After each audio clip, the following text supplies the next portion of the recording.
To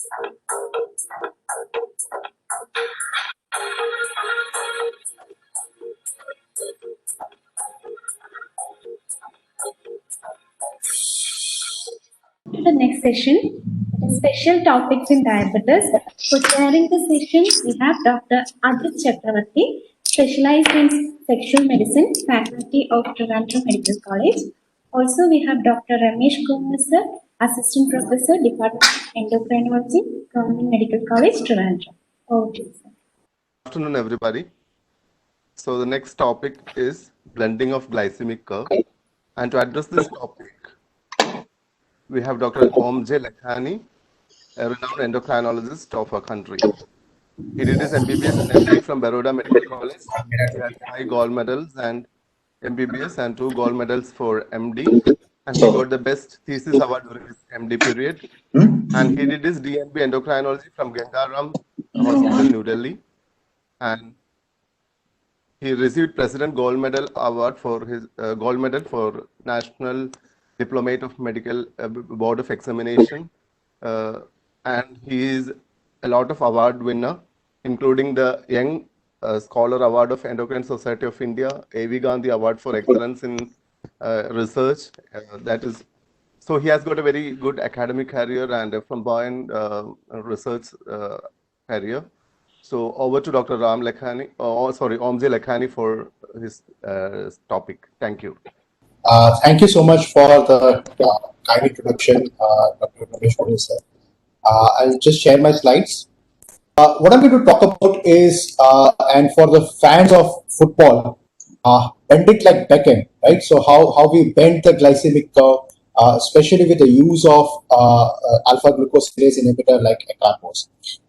And to begin, I'd just like to say that when I started my endocrinology career, I was not very well familiar with AGI. In fact, I thought that alpha glucosidase inhibitors are just one of those many anti-diabetic drugs. But 6 years down the line, I think it is an indispensable tool in my diabetic armamentarium, and I think it's very, very difficult to manage diabetes without the use of acarbose, especially when you have a population which is extremely high intake of carbohydrates. And I think it becomes very, very difficult to manage without the use of alpha glucosidase inhibitor. So even though in the West you will see a lot of data which say that there isn't much benefit of acarbose or any other agent of similar group, I think in India there is tremendous impact of the use of drug like acarbose in our clinical practice.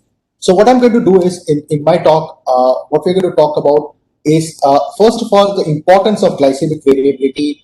How do we measure glycemic variability? Some clinical evidence based on acarbose, some of our own clinical cases with our AGP charts with the CGM data to show you how really effective acarbose is. Okay, so if you talk about glycemic variability, I'll show you a couple of cases of CGM to really demonstrate the concept of glycemic variability.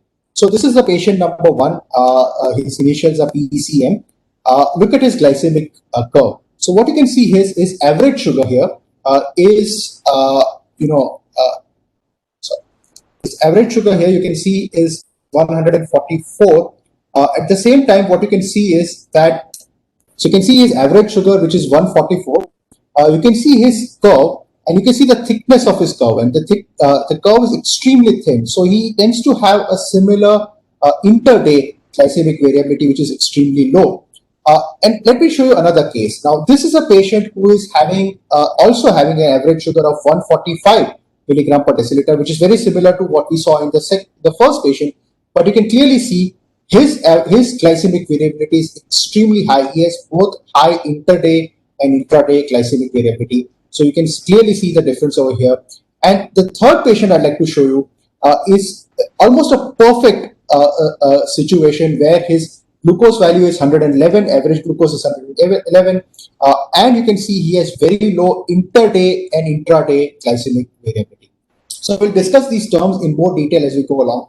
Now, whenever we discuss dysglycemia, we talk about hyperglycemia we need to talk about hypoglycemia. We also need to talk about glycemic variability. Glycemic variability is the third wheel of our glycemic management.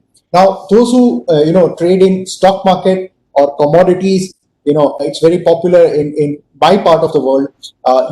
And we are very those who are traders in stock. They are very well accustomed with the term of short-term or intraday variability in the stock prices. In the same way, when you talk about glycemic variability, you also have something that's known as short-term variability, that is intraday variability.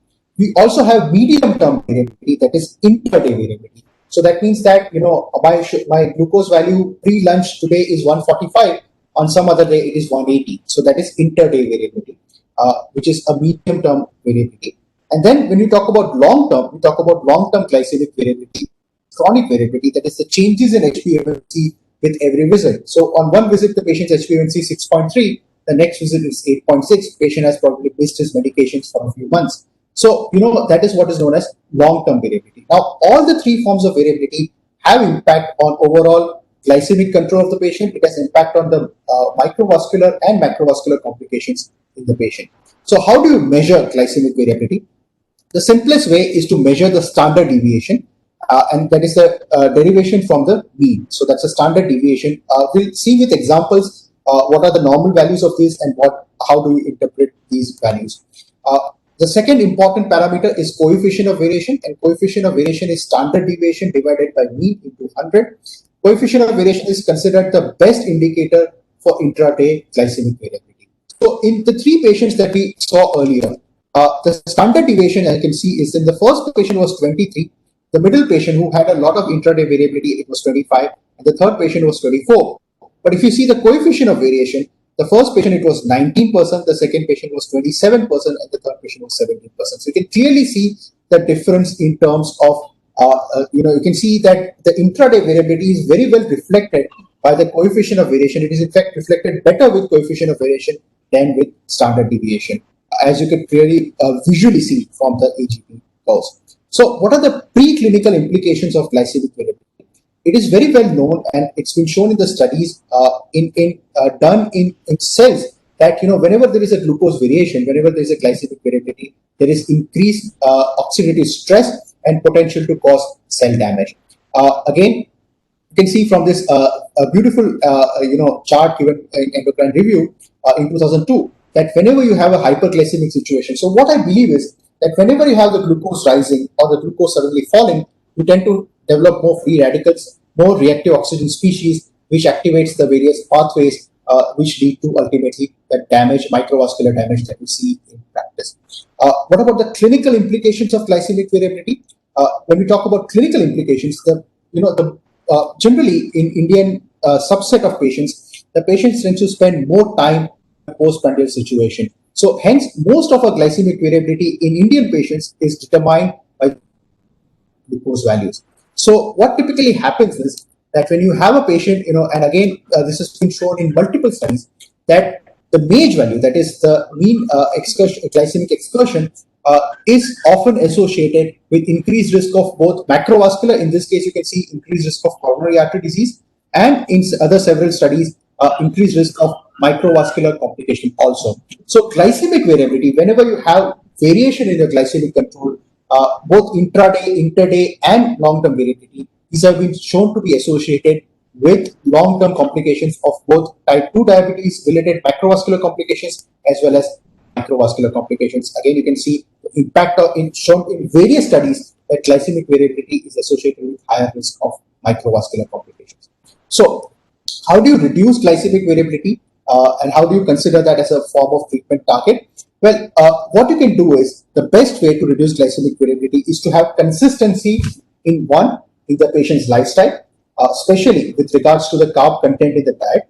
And second is by again giving medications which will reduce glycemic variability. And the chief amongst them, there are two classes of drugs which have a very good impact in reducing glycemic variability. One is your incretin-based therapies, that is your DPP-4 inhibitors and GLP analogs. And the second is your AGIs, that is alpha glucosidase inhibitors like acarbose.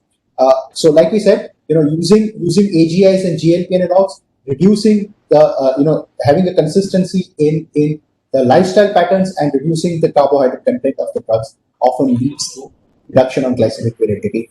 As far as insulin is concerned, use of basal insulin with oral anti-diabetic drugs has been shown to reduce glycemic variability compared to the use of premix insulin or multi-dose insulin, that is known as basal bolus insulin therapy. Now, we all know how acarbose typically works. What it does is it slows the absorption of the carbohydrate, it slows the breakdown of the carbohydrate, leading to a slower absorption of carbohydrate. In fact, I'll tell you something very interesting. Amongst all the drugs which are available for diabetes mellitus, the drug which actually reduces of hypoglycemia is also acarbose, because what acarbose does is that it slows the absorption. And nowadays, you're seeing a lot of patients, we see a lot of patients after Roux-en-Y gastric bypass who develop postprandial hypoglycemia secondary to bariatric surgery, secondary to the nesidioblastosis which develops in their pancreas. And in these patients, when we give these patients acarbose, the hypoglycemia episodes also reduce. So it is very interesting that acarbose is a drug which reduces both the hyperglycemia as well as risk of hypoglycemia, and hence producing a more static glucose situation. Okay, so again, this is a thematic cartoon which shows that treatment before acarbose and after acarbose, you can clearly see the postprandial peaks are blunted and the patient is doing much better in terms of glycemic control. Again, this is a study which was published in Diabetes, Nutrition and Metabolism. Again, it was shown that acarbose tends to have an insulin sparing effect, and because you have, whenever you have a machine which has a lot of moving parts, you are more likely to have some part which malfunctions. For example, those who follow Formula One, a Formula One car is more likely to break down than a standard car which you and I drive. The reason is that a Formula One has a lot of moving parts, a lot of complicated instruments, and every time the racer goes out on a race, there are a very good chance that the car would malfunction because of that. The same way, when you have a lot of insulin doses, multiple doses of insulin, you are likely to have a lot of problems. And hence, by giving acarbose, we often reduce the doses of insulin. It has an insulin sparing effect, and because of that, tend to have a much more stable glycemic control. So overall, if you talk about acarbose tends to act on all the aspects of a glycemic pentad. It reduces the HbA1c, reduces the postprandial glucose, reduces the risk of hypoglycemia, reduces glycemic variability, and mind you, it also reduces fasting plasma glucose also. Now you tell me why fasting plasma glucose is reduced by acarbose. The reason is very simple. Remember, post-dinner sugar, the sugar with which you go to sleep, is the same as the sugar that often is reflected in the morning time. So if your post-dinner sugars are very high, your morning sugars are also going to be very, very high. So by giving acarbose before dinner time, you are reducing the post-dinner sugar, leading to a stable fasting plasma glucose also. Now, what I'll do is this is the meat of my presentation. I'll actually show you my system, our own system of how we manage patients with diabetes, and how our patients we are able to reduce the glycemic variability and maintain excellent glycemic control, and actually bend the curve, that is flatten the curve and make it more like Lake Placid, as one of my friends described some of my CGM patterns. Okay, so typically what we do is when we have a patient who comes to us with diabetes for the first time, we start the patient on oral antidiabetics or insulin plus acarbose. This is a standard prescription. Depending, of course, on the HbA1c and the clinical status of the patient may or may not need insulin, may or may not need a certain group of oral antidiabetics. Then we adjust the dose of oral antidiabetic and insulin to achieve a target fasting plasma glucose in the range of 90 to 130 milligram per deciliter. That's our target. So let's say I start the patient with basal insulin. I titrate the dose of basal insulin to achieve a target fasting plasma glucose. Then we place a continuous glucose monitor to fine-tune the glucose throughout the day. And then after 2 months, we follow up with an HbA1c. So this is a typical workflow, right? So the entire cycle is a 3-month cycle. The initial first 15 days, you adjust the fasting plasma glucose. The next 15 days, you put the AGP, continuous glucose monitor. And for the next 2 months, you just monitor that and you repeat the HbA1c. So that is a typical workflow that we follow in our patient. So I'll show you one case. This is a patient who is a 38-year-old male patient, newly diagnosed patient with diabetes mellitus, weight of 105 kgs, a strong family history of diabetes, newly diagnosed, like I said. His HbA1c at the time of presentation was 11. Again, you can see diabetic dyslipidemia very clearly in this patient. So we started the patient on insulin Ryzodec. which is a combination of short-acting and long-acting insulin, a mixed sort of situation, or like it's a co-formulation, along with acarbose and other oral anti-diabetic drugs. We adjusted the dose to maintain fasting plasma glucose in a normal range, and then we put the continuous glucose monitor, and then you can see this beautiful curve. This was achieved in about 1 month time. We could achieve almost a flat, low glycemic variability, low intraday and interday glycemic excursions with an average sugar of 96. We were then able to reduce the dose of insulin and eventually within a couple of months stop the insulin in this patient. And this is how beautifully we are able to do it. This is the data from the patient using Tide Pool, and you can see 80% of his readings are in range. The time in range is 80%. Remember, time in range is the glucose values between 70 to 180 milligram per deciliter. The target which we try to achieve is more than 70%. And you can see this patient is having 80% time in range. His standard deviation is 29 and his coefficient of variation is 31%. So you can see again very low values here. Standard deviation typically it should be at least less than twice ST into 2 should be less than the mean of the values, and ideally the coefficient of variation should be less than 36%. So this we are able to achieve in our patient. You can see ST into 2 is 58, ST into 3 is in this case 97. The mean value was 96. So very close to the standard deviation into 3 was what we were able to achieve. And the coefficient of variation in our patient was 31%, which is clearly less than 36%. That is the target which we try and achieve. The second case, also a 40-year-old male patient with type 2 diabetes. This was what he presented to us. His HbA1c was 9.3 at the time of beginning. After 2 months, it went down to 6.3 without hypoglycemia. His glycated albumin was 20 at the time of initiation. Postprandial sugar of 409. So you can clearly see this patient. This patient again was started on insulin, and eventually the doses were adjusted along with other oral anti-diabetic drugs. Again, you can see his CGM curve, beautiful. Again, there is still a lot of intraday variability and interday variability, but at the same time, his glucose values are average glucose is 125. His standard deviation is 36, and the coefficient of variation is 28%. Again, that suggests that the patient is doing relatively well. Some other cases, again, this patient, again, you can see the Tide Pool value, a very low glycemic variability. The patient is on acarbose with insulin, with the basal insulin in this patient. Another patient who is on oral antidiabetics. We are using sulfonylurea with acarbose and a combination of before with SGLT2 inhibitor. Again, you can see the beautiful curve, low intraday and interday glycemic variability in this patient again. Who is on insulin with acarbose with SGLT2 inhibitor and metformin. Again, you can see a beautiful flat Lake Placid type of glycemic curve. You can see. So what I'd like to conclude is that, and those who have not been using acarbose, I was also very skeptical about use of acarbose when I started my career right at the beginning, and what I eventually realized is that our patients are extremely high carb eaters. And I'm sure all of you have access to a very good dietitian, nutritionist, and you counsel your patient very well. At the same time, the patients tend to be indiscreet with the use of their carbohydrates, and hence they tend to have a very high postprandial glucose values. And hence, by using acarbose, you cut the peak, you break those mountains down, and you bring that to a more stable level. And this also improves the glucotoxicity, reduces the glucotoxicity, and eventually the patient, you are able to reduce the other medications also. Also, remember, acarbose reduces the risk of hypoglycemia. So what you are doing is, you are reducing the peaks as well as you are preventing the troughs from happening, and eventually leading to a much more static and a stable glycemic situation for that patient. So thank you for patient listening, and I think I'm well on time. So thank you.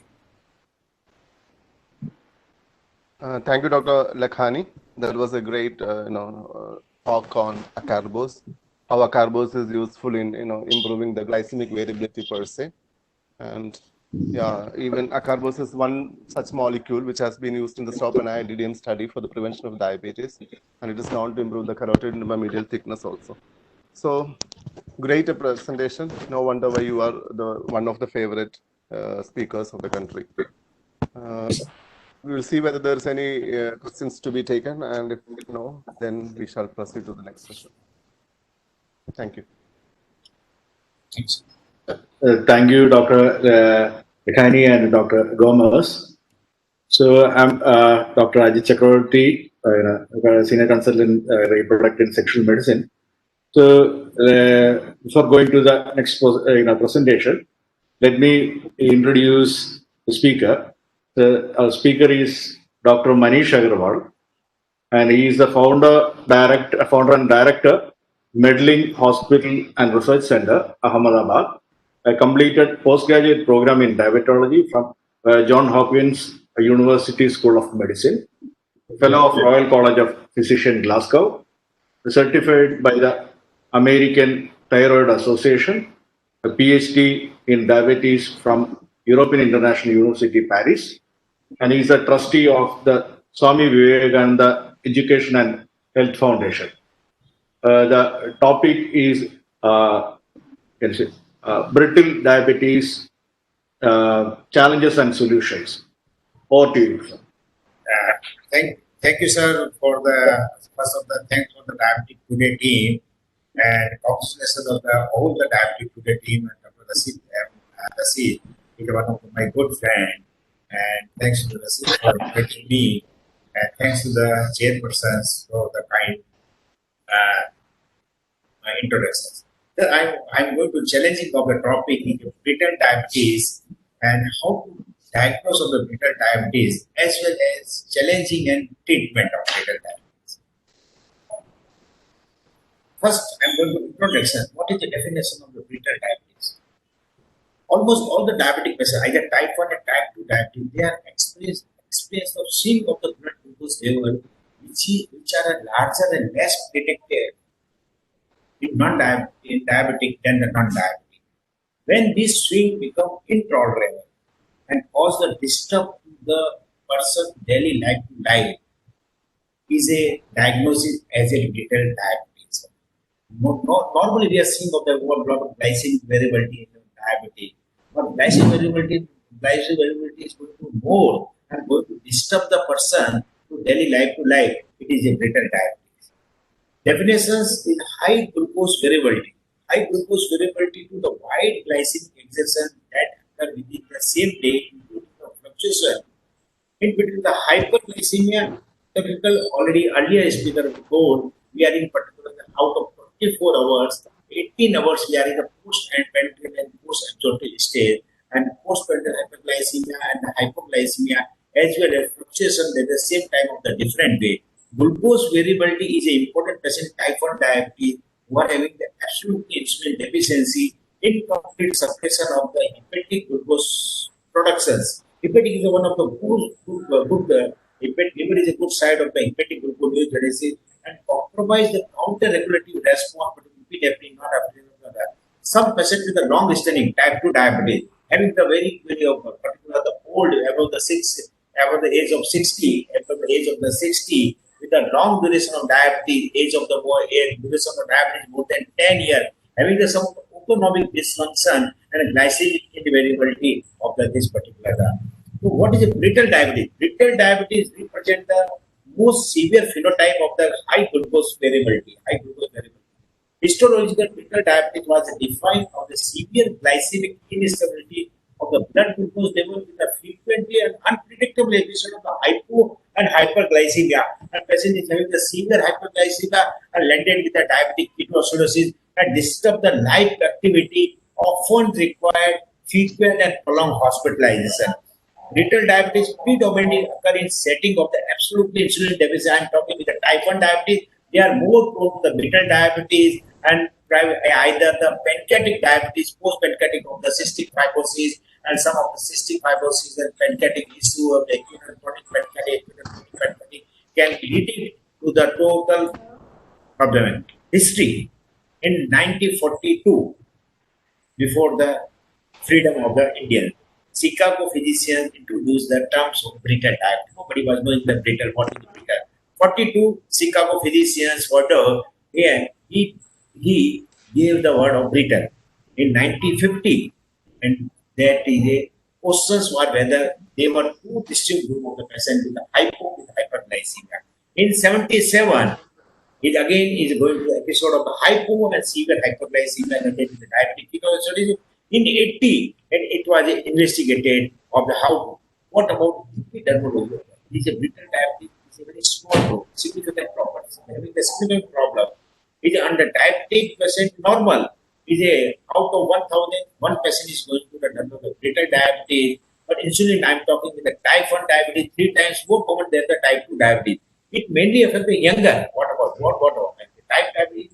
Between the age of 50 to 30 years. With the second frequently peak is older, 60 to 70. So it is going to brittle diabetes, going to the two extremity of the first is younger and second is elderly and who are having the long duration of the diabetes, having some of the autonomic disorder. Two-thirds of the affected patients are giving most of the female. Short duration diabetes with a stable control with the high HbA1c, they need the high insulin dose of this particular. What about the forms? Most common forms of the recurrent diabetes. Already I have discussed with the diabetes, brittle diabetes, is more common in particular the young 50 to 30 who are a type 1 diabetes. And what about they are having that episode of the decade, 3 episodes per 2 years, is a accountability of the 59% of the labile form. This form, which is more common in younger patients, is recognized with the reflecting the simple non-complex with the insulin. Predominant hypoglycemia is a 3 severe episodes per year. What about the predominant hypoglycemia? The blood sugar is a less than 50 milligram deciliter is considered as the hypoglycemia, and accountability of the 17% is the mixed instability of the 24-hour, and these last two forms are more common. Already I discussed the earlier slide, more than age of 60 or 70, where we have the long duration of the diabetes. What about the etiology? Etiology is still is etiology, idiopathic, we are not knowing, but psychosomatic factors, 74% of them. Almost 74% are psychosomatic. Other of the rest of the 25% malabsorption, celiac disease, fat malabsorption, alcoholic abuse, drug abuse, antipsychotic drugs, autonomic dysfunction by the type 2 diabetes, history of the long duration of the diabetes more than 1 decade, having some of the autonomic dysfunction, autonomic neuropathy, and ultimately they are landed with the gastroparesis, with the hypoglycemia, unawareness, subcutaneous cause with defective insulin absorption, accelerated degradation, insulin allergy. These are some of the cause. Defect of the counter. Once we are going to patient is going to hypoglycemia, or counter regulator hormones are going to the accelerated, just like epinephrine, non-epinephrine, growth hormones, and defect of the counter regulator hormones, the hypoglycemia, some of the antibody against the anti-insulin and anti-insulin receptor. So these are some of the possible cause. Still, is a 74% of possible cause are psychosomatic and other real cause. These are some of the Merck syndrome, a rare complication, type 1 diabetes, extremity hepatomegaly due to the glycogen deposit, along with the growth failure and delayed puberty. This is one of part of the polyglandular autoimmune syndrome of that. What about the clinical manifestation? That was epidermolysis, 74% psychosomatic. Now I'm going to talk with the clinical manifestation. 2 clinical presentations of brittle diabetes have been described. Predominant hypoglycemia with a recurrent severe hypoglycemia, more than 3 to 4 episodes per year is considered as a brittle diabetes. Is it predominant hyperglycemia is a word, but type 1 diabetes in the children, they are not doing missing the dose of insulin, taking the meals, and ultimately they are ended with the severe hyperglycemia and some of the underlying infection and end up with the diabetic ketoacidosis. High glucose variability is the most concern whenever it is associated with the frequent episode of the severe hypoglycemia. How to evaluate it? Initiate. Careful evaluation should be performed by the present treater. Treater type is 2 forms. One of severe hypoglycemia with a severe hyperglycemia and high glucose variability, identify the risk factor and differentiate the physiological from the potential behavior cycle. Already I have discussed with the epidermal, 74% are causes of psychosomatic. So we have to change of the go yoga, meditation, some of the behavior therapy, psychosomatic therapy. All the patient diabetic education assessment is a must of the all the type 1 and type 2 diabetes, self-monitoring, glucose monitoring is a must. They should keep glucometer to the type 1 diabetes. I am going to again of the request of the, we should get the blood sugar 4 to 5 times per day is a compulsory. They should get the blood sugar before breakfast, before lunch, before post lunch, 4 p.m., before dinner, post dinner, 10 p.m. These are compulsory to rule out the glycemic variability. And some of the patients are educated, they are having the basal bolus therapy, and they are on the various insulin pump. And all the patients are going to request all the patients they should get the continuous glucose monitoring is a must of the to recognize the hypo and hypoglycemia. History is a main important of the rule out the fetal diabetes. Duration of the diabetes. So before going to, we should take the proper duration of diabetes. Person is having a diabetes 2 year, 3 year, 4 year, 5 year. Discrimination of the all the episode of the decay. Either person is landed with a decay or not decay and history of the hypoglycemia. Presence of the diabetic complication, comorbid conditions. What I'm talking with the above the age of 60, long duration of the hyperglycemia uncontrolled. They are having the underlying autonomic neuropathy like the gastroparesis with the conjugative effect, with the cardiovascular defect, with the celiac disease. All the type 1 diabetes, we should get that GAD antibody C peptide level along with the we should get the serum IgA should be done to rule out the celiac disease. Recent illness, infection, prescribe the insulin regime with any recent medication or self-monitoring of the glucose, self-monitoring of the glucose with the CGM is a compulsory all the type 1 diabetes and type 2 diabetes with the uncontrolled to the accumulated with the hypoglycemia. This is a glycemic profile. Again, in addition with SMBG, use of the professional of the CGM, log of the food intake, every diabetic patient, they should keep the they should keep the some diary, what about the thing they should mention with the what about the food they use, physical activities. The patient is doing the physical 40 earlier talk by my coach, speaker. He mentioned the physical activity properly for 60 minutes of the walking is a must for the diabetic. It's how the dose of the insulin administers for long acting and mixed and understand the person glycemic profile. Who discover the cause of recurrent decay? Type 1 diabetes, most of diabetes, they are ended with the decay. They are going to hospitalize. First time 500, 600 milligram HbA1c more than 11 and 12. And they are having some nausea, vomiting, and fever, and with some of the decay and frequency reason of the misinsulin. Most of the type of diabetes, at least age of the 10, 15 year, 20 year, they are not knowing what about the severity of the disease. So they should proper educated monitoring of the discover the cause of severe hypoglycemia, source of the mismatched insulin requirement. Some of the patients having the very short acting of the insulin, they are long acting of the insulin with the 30-70 or 50-50. I think all the patients they should know the carbohydrate counting of the must because of the 10 gram of the carbohydrate needs the 1 unit of the insulin of the eating behavior, exercise, and how to dose of the insulin delivery needs to be determined. Evolution, again, the unexplained hyperglycemia. Some of the patients, they are coming with the clinical, we are getting the sugar more than 500, 600 without any symptoms of the, but ultimately they are landed with the, some of the diabetic ketoacidosis because of the undiagnosed infections. So they just like a sinusitis, osteomyelitis, renal, perinephric abscess, perirectal abscess with the lung abscess should be excluded. Patient is having the hyperglycemia with the decay. These problems are more likely to the patient is IV drugs.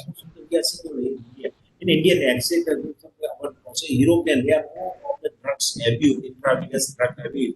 So all the particular we should get the urinary dop test is a compulsory one which patient is having the how to diagnose the fetal diabetes and poor in Indian scenario we are seeing of the poor dental care and dental abscess. Nobody is going to care is a dental of the.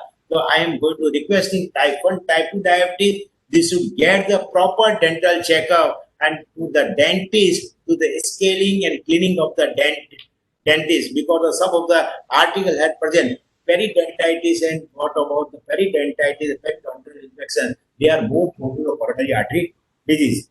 Unexplained hypoglycemia with the patient hypoglycemia. Some of the TSH, all the type 1, type 2 diabetes, we should get the T3, T4, TSH, and some of the addition disease should be ruled out. Patient is having the unexplained hypoglycemia, all the unexplained hypoglycemia, recurrent hypoglycemia, brittle diabetes, we should get ruled out addition disease by the ACTH stimulation test and insulin autoimmune. Already I have discussed some of the rarely cause of the antibody against the insulin and other of the assessment of the brittle diabetes. These are some of the assessment of brittle diabetes properly psychosomatic and clinical and educated. What are some of the these are some of the mean and standard deviations of blood glucose, MAGE, mean of the daily differentiate. Suppose daily difference of blood sugar is a normal subject is less than 10 milligram deciliter, but stable diabetes with HbA1c 7.5 is a 40 milligram deciliter, but labile and brittle diabetes is a wide variable of the blood sugar is 160 milligram deciliter,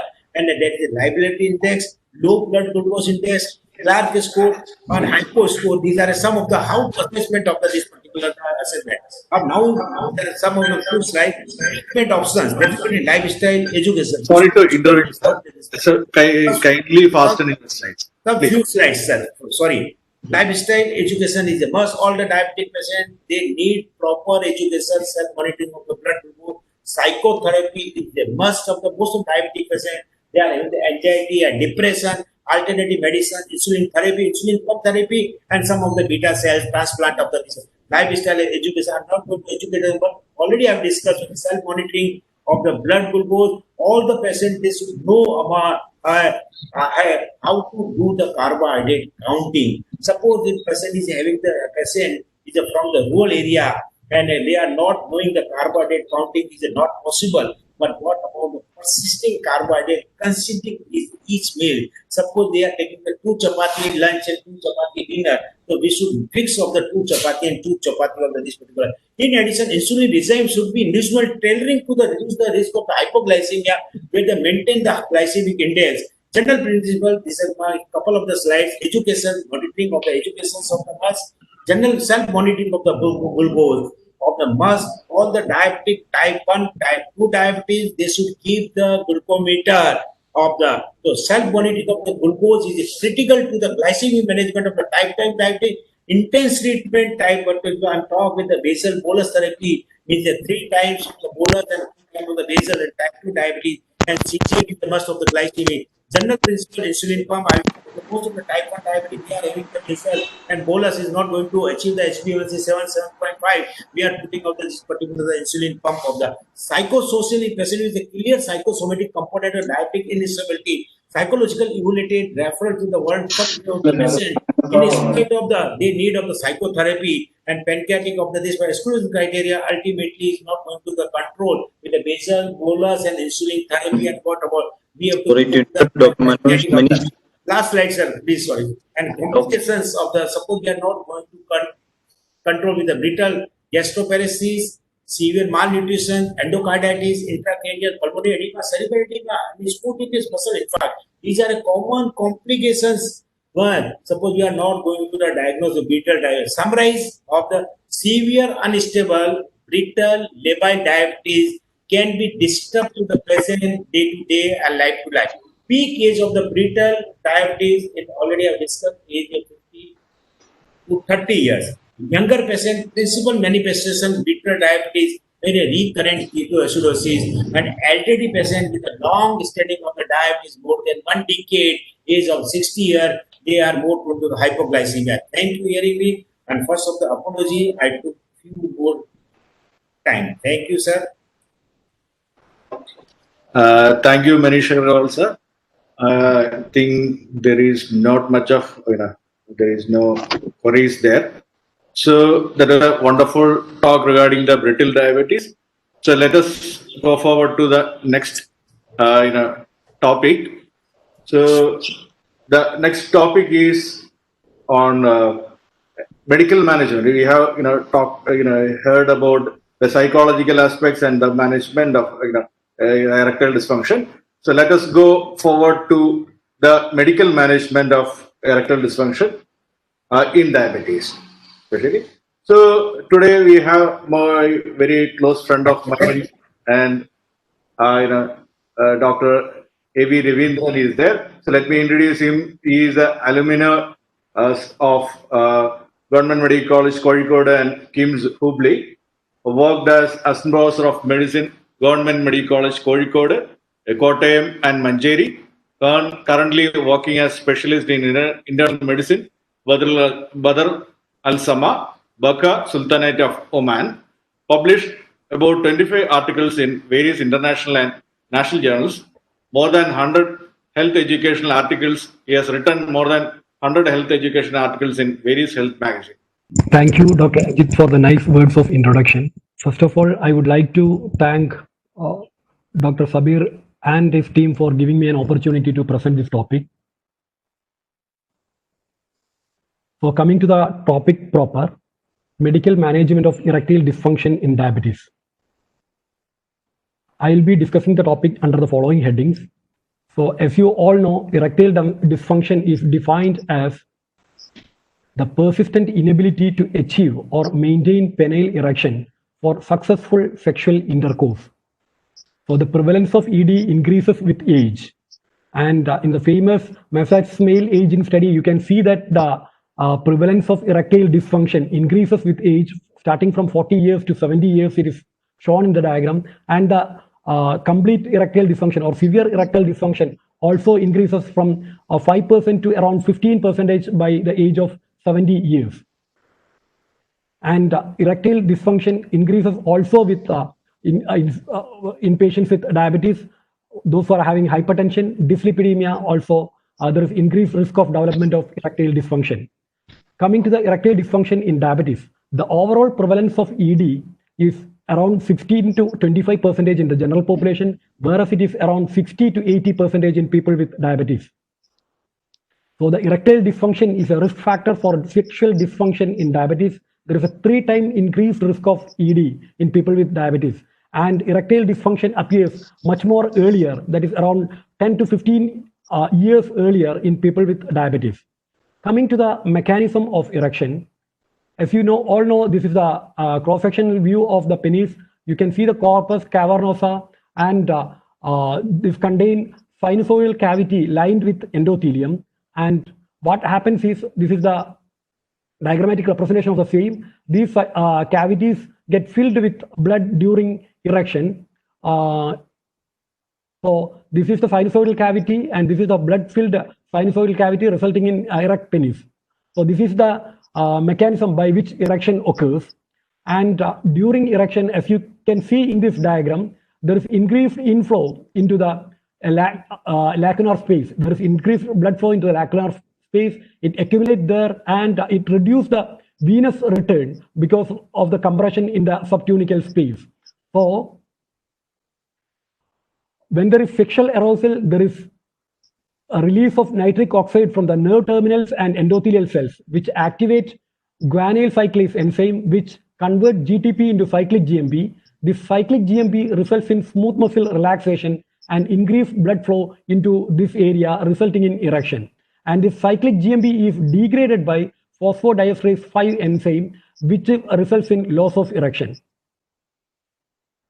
So a neurologically mediated arterial inflow, then relaxation of the smooth muscles allowing blood flow into the penile vasculature, and venous obstruction that allow the blood to remain in the penile vasculature to maintain erection. These are the requisites for a normal erection. If any of these steps are affected, it can lead to erectile dysfunction. So coming to the causes of erectile dysfunction, as we already discussed, any psychological illness like anxiety, depression, vascular causes like peripheral vascular disease, hypertension, neurological illness like peripheral neuropathy, stroke, endocrine disease like diabetes, hypogonadism, all these can lead to erectile dysfunction. In addition to that, various drugs can cause erectile dysfunction. Surgery or trauma can also result in erectile dysfunction. And these are the drugs associated with erectile dysfunction like beta blockers, antipsychotics, antidepressants, diuretics, etc. Coming to the clinical evaluation of a patient with erectile dysfunction, in addition to detailed sexual history, we have to ask about the lifestyle factors like smoking, medical history including diabetes, hypertension, coronary artery disease, history of any drug intake, and we have to assess the psychological status of the individual. And ED can be the first symptom that bring a man to the medical attention, which leads to the diagnosis of cardiovascular disease or diabetes. So a detailed physical examination, including examination of genitalia, is also required, but most of the time the clinical examination will be normal. And with this background, we'll be able to differentiate organic ED from psychogenic ED. I'm not details because Dr. Arun B. Nair already discussed about organic differentiation between organic and psychogenic ED. So there are a lot of formal questionnaire to help to assess the erectile dysfunction, including International Index of Erectile Dysfunction, Sexual Encounter Profile, Global Assessment Question. This also discussed by the previous speaker. So after clinical examination and examination, we have to do the relevant investigation. We have to rule out risk factors like diabetes, hypertension, dyslipidemia by proper testing and assess the cardiovascular status of the individual. And depending upon the patient profile, we can ask for hormone assays also. As you all know, erectile dysfunction is always equated to endothelial dysfunction. Hyperglycemia, hypertension, dyslipidemia, obesity, smoking, all these leads to endothelial dysfunction, leading to atherosclerosis and coronary artery disease and stroke. And the same risk factor can lead to endothelial dysfunction and erectile dysfunction. So hence, people are considering that endothelial dysfunction is a systemic illness, and erectile dysfunction and coronary artery disease are varying manifestation of this endothelial dysfunction. And the arterial size hypothesis clearly explain this phenomena. You can see the arterial size of penile artery is 1 to 2 millimeter, that of proximal LAD is 2 to 3, internal carotid is 5 to 7, and femoral artery is 6 to 8. When there is around 50% luminal obstruction, patient usually develops symptoms. And when penile artery is obstructed, it leads to erectile dysfunction. Coronary artery involvement lead to coronary artery disease. So it clearly explains why erectile dysfunction occurs prior to coronary artery disease, depending upon the arterial size. So the interval between the onset of erectile dysfunction symptom and the occurrence of coronary artery symptom is estimated at 2 to 3 years, and the cardiovascular event at 3 to 5 years. So clinician must always remember that treatment of ED in people with diabetes must always include glycemic control and risk reduction for cardiovascular events, in addition to specific therapy directed towards erectile dysfunction. So coming to a cardiac evaluation, in a patient with erectile dysfunction, we have to find out whether he belongs to low risk, intermediate risk, or high risk. If he's in the low risk, we can initiate or resume sexual activity, whereas for high risk individuals, sexual activity is deferred until cardiac condition is stabilized. And intermediate risk group, we have to do proper cardiovascular assessment to re-stratify the individual. And this shows the risk categories: low risk, intermediate risk, and high risk. Coming to the treatment of erectile dysfunction. So as I already discussed, this risk factor control is important for the treatment of erectile dysfunction. So lifestyle modification, glycemic control, control of hypertension, obesity, dyslipidemia, all these are important in people presenting with erectile dysfunction, especially diabetic individual. So physical activity has got beneficial effects. Obesity is associated with 40% increased risk of developing erectile dysfunction, and control of diet to control all these risk factors also helps to control erectile dysfunction. And smoking is a strong risk factor for erectile dysfunction. And poor control of blood sugar, poor glycemic control, increase the risk of ED by 2 to 5-fold. So improvement in comorbid condition like modifying associated risk factor before initiation of PDE5 inhibitor is associated with improved overall success rate to 82%.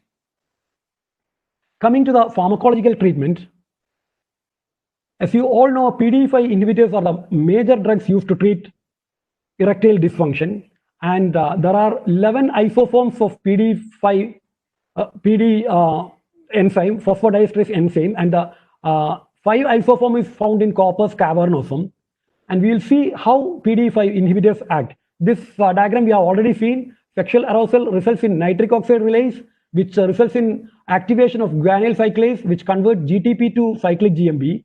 And cyclic GMP results in smooth muscle relaxation, leading to increased blood flow and erection. And this cyclic GMP is rapidly degraded by phosphodiesterase enzyme, resulting in loss of erection. And PDE5 inhibitors act at this stage. These are the commonly used drugs like sildenafil, vardenafil, tadalafil, evenafil. And you can see the half-life of tadalafil is 17.5 hours, which is a long-acting drug, and the duration of action is around 36 hours compared to other drugs. And sildenafil and vardenafil has to be administered 1 hour before sexual intercourse, and tadalafil and evenafil half an hour before. And it acts up to 4 hours after the intake of tablet in case of sildenafil and vardenafil, and for tadalafil it acts for almost 36 hours. And if a patient has taken PDE5 inhibitor and subsequently if he develops cardiac illness, nitrates have to be avoided for 24 hours for those who are on sildenafil or vardenafil, 48 hours for tadalafil, and 12 hours for evenafil. So these are the few real-life data, clinical data showing the effectiveness of these PDE5 inhibitors. I'm not going to the details because of the time constraints. So what are the adverse effects of these PDE5 inhibitors? The common adverse effects include headache, dyspepsia, flushing, abnormal vision, back pain, and muscle cramps. So what are the contraindications for PDE5 inhibitors? Concomitant treatment with nitrates or nicorandil, recent MI, cerebrovascular accident, unstable angina, severe hypotension, uncontrolled hypertension, severe hepatic impairment, retinitis pigmentosa are all contraindications for the use of PDE5 inhibitors. When we use PDE5 inhibitors, most of the people respond after 1 or 2 doses, but some need 6 to 8 doses before an optimal response occurs. So when we give PDE5 inhibitors, what are the response we get? The categories of treatment success: we can get cure or drug-dependent success or drug-dependent success with new symptoms like inability to ejaculate, premature ejaculation, etc., or improvement but no intercourse. And drug failure category include transient unsustainable improvement, resistance failure, where the patient is not willing to take medication because of the perceived risk of adverse effect, and pharmacological failure. So a trial of minimum 8 doses of maximum tolerated dose of PDE5 inhibitor has to be given before declaring that the patient is not responding to PDE5 inhibitor. So what are the causes of initial PDE5 inhibitor failure? Like inadequate patient education and incorrect drug usage, failure to optimize the dosage, severe penile vascular disease, unrecognized hypogonadism, uncorrected comorbid illness, vascular risk factors, psychological factors, severe erectile dysfunction at presentation, development of tachyphylaxis, and history of trauma or surgery. All these cause lack of response to PDE5 inhibitors. How we can manage this? Proper patient education. Educate the patient regarding the need for adequate sexual stimulation, because the drug does not cause sexual arousal, and it has to be taken, like sildenafil and vardenafil, have to be taken 30 to 60 minutes before the intercourse. And food and excessive amount of alcohol has to be avoided, which interfere with the drug absorption and action. And sildenafil and vardenafil have to be is effective for 4 to 6 hours, whereas tadalafil is long-acting, it's effective up to 36 hours. And if patient is not responding to this dose, we have to titrate the dose to achieve optimal response or till the maximum dose is attained. And if it is not responding, we can try another PD inhibitor. Some people may respond to another PD inhibitor. Those who are on-demand PDE5 inhibitor, we can start them with a daily dose of PDE5 inhibitor, which also improve endothelial dysfunction. And improvement of risk factor is also important, and also address any psychological issues that interfere with the treatment response. And some people may fail to respond after some years, and it is mainly due to tachyphylaxis or progressive worsening of the underlying illness. And those who are having hypogonadism, addition of testosterone significantly improve the response to sildenafil in men with erectile dysfunction. And we can combine sildenafil with other drugs like alprostadil, daxosin, apomorphine to get optimal response. And those who are not responding to these, there are vacuum devices which help to attain erection, and it is found to be effective in 75% of men in one study. And the vacuum constriction device, the major side effects are pain, numbness, obstructed ejaculation, etc. And we can also use intracavernosal injections, which the commonly used drugs are alprazolam or combination of papaverine, phentolamine, or alprazolam, which is called Trimix. And usually it's applied, the injection is given in the middle third of the penis in the 10 o'clock or 2 o'clock position. And adverse effects are penile pain, fibrosis, and priapism. And transurethral alprazolam can also be used to treat erectile dysfunction. And those who are not responding to medical management, we can go for surgical therapy like insertion of penile prosthesis, corrective surgery for those who are having deformities like fibrosis or Peyronie's disease, or vascular or arterial surgery with compromised vascular issues. The penile prosthesis can be inflatable or semi-rigid. I'm not going to the details. So the common complication is infection, which can be reduced by using antibiotic-coated penile prosthesis. So coming to the end of the talk, the conclusion is ED is an important but often neglected complication of diabetes.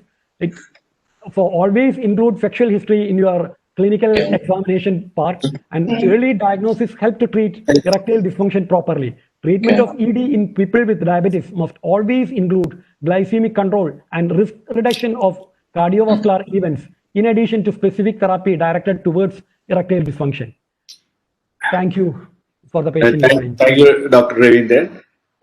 Basically, say erectile dysfunction is one of the most important, the problem in diabetes, especially the quality of life as well as the life of the color of is the person's life. Right. So that was a very detailed talk on Spanish. Before passing to the next chair, let me thank Dr. Sabir Rashid and DDR for giving the opportunity to chair. Thank you very much. Thank you all. Thank you, Dr. Sabir and team, for the opportunity. Thank you.